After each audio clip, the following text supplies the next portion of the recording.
오늘 오전 공수처가 브리핑을 열고 사건을 검찰로 송부하겠다고 밝혔습니다. 아시다시피 피의자는 내란 우두머리라는 국가적으로 중대한 혐의를 받고 있음에도 불구하고 현재까지도 계속 비협조적인 태도로 일관하며 형사사법 절차에 불응하고 있으며 구속 이후 공수처의 피의자 신문 자체를 거부하고 있습니다. 또한 경호처는 비화폰 등 압수수색도 계속 막고 있습니다.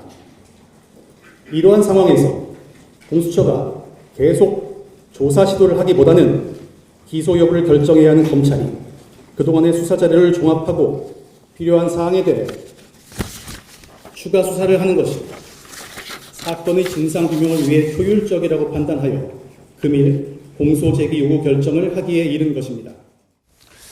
자, 구속 나흘 만에 검찰 송부를 결정한 겁니다. 그동안 검찰에서는 빨리 넘겨라, 그리고 공수처는 좀 더 기다려라 이렇게 했는데 결국 대면 수사는 못하고 검찰로 송치가 됐어요. 공수처가 윤석열 대통령의 내란 우두머리 혐의 등 사건을 검찰에 송부하고 기소를 요구했습니다.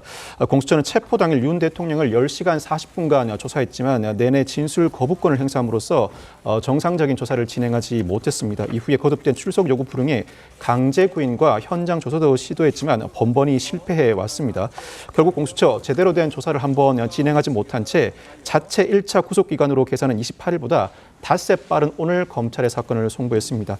더 이상 조사의 실효성이 없는 상태에서 구속기간만 소진하고 있다는 비판이 제기돼 왔고 정확한 구속기간 셈법이 분분한 상황에서 실기할 경우에 윤 대통령을 석방해야 할 상황도 거론되는 상황이어서 이와 같은 상황들을 배제할 수 없었기 때문으로 보입니다.